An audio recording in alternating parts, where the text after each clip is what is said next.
निर्यापक क्या होते हैं? आचार्य महाराज जो भी करते हैं वो वही करते हैं जो आगम के अनुकूल होता है। कुछ लोगों ने निर्यापक को निर्यापकाचार्य शब्द समझ लिया, निर्यापकाचार्य से जोड़ दिया और ये कह दिया कि आचार्य महाराज ने भी निर्यापक के बहाने आचार्य बना दिए। और जो अब तक लोग कहते थे एक संघ में एक ही आचार्य होना चाहिए, हमारे आचार्य महाराज में 2 पहले बनाए, 2 अब बना दिए, 4 तो बन गए। ऐसी धारणा मत बनाना। निर्यापक मुनि है, आचार्य नहीं। और इसका उल्लेख आचार्य कुंदकुंद ने अपने प्रवचन सार में किया है। आप लोगों की जानकारी में होना चाहिए, इसलिए मैं सप्रमाण बता रहा हूं। ये क्लिप अपने पास रख लेना। कोई निर्यापक के विषय में किसी भी तरह की चर्चा करे तो बताना आगम ये कहता है। आचार्य कुंदकुंद ने प्रवचन सार में एक गाथा लिखी है। लिंगक गहने तेसिम गुरुत्तिपबज्ज दायगो होदी छेदेसु उठवगा शेषा निजावगा भनिदा निजावगा शमना। कि लिंगक गहने तेसिम गुरुत्तिपबज्ज दायगो होदी। जब कोई दीक्षा लेता है तो दीक्षादायक जो होता है वो गुरु कहलाता है, वो एक होता है। कौन होता है? लिंगक गहने तेसिम गुरुत्तिपबज्ज दायगो होदी। गुरु प्रवज्जा यानी दीक्षा के दायक होते हैं, वो एक होते हैं।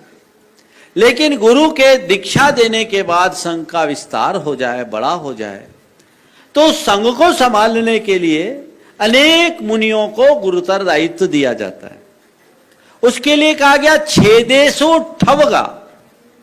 जो श्रमण मुनि बन गया उसके मन में कभी कोई शिथिलता आ गई, यानी छेद आ गया, व्रत आदि के पालन में कोई विकल्प संकल्प आ गए, किसी प्रकार की कमी आ गई, उसकी उपस्थापना करने वाले यानी उनके मन को स्थिर करने वाले, और आचार्य जयसेन ने उनके लिए शिक्षा गुरु का, शिक्षा देने वाले, संघ को संभालने वाले शेषा अन्य जो मुनि होते हैं, शमना जो श्रमण होते हैं, निजावगा होदी, वो निर्यापक कहलाते हैं। वो निर्यापक श्रमण है और एक नहीं अनेक होते हैं। हमारे गुरुदेव ने वही किया। ये बात ठीक है कि उनने अपने मुनि दीक्षा के 50 वर्ष के बाद ये सोचा, और उनकी जरूरत नहीं थी क्योंकि वो खुद में इतने समर्थ हैं कि वो हमें और किसी की जरूरत ही नहीं, वो एक में ही सब है। लेकिन आचार्य होते हैं जिन शासन की परंपरा को आगे बढ़ाना उनका दायित्व है। और आचार्य के विषय में कहा जाता है आचार्य जिन शासनोन्नति करा। तो आचार्य जिन शासन की उन्नति करने वाले होते हैं, उन्हें आगे के लिए जिन शासन को सुरक्षित करने के लिए और संघ को सुव्यवस्थित रखने के लिए जो उनने सोचा वो उनका दूरदर्शी निर्णय है।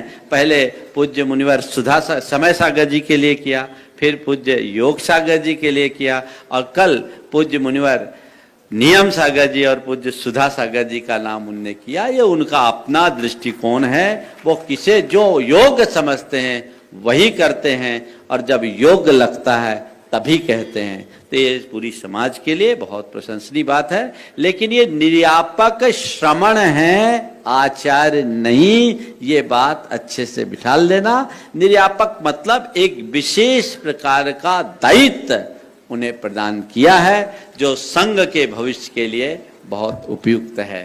तो ये निर्यापक के संदर्भ में समझना चाहिए।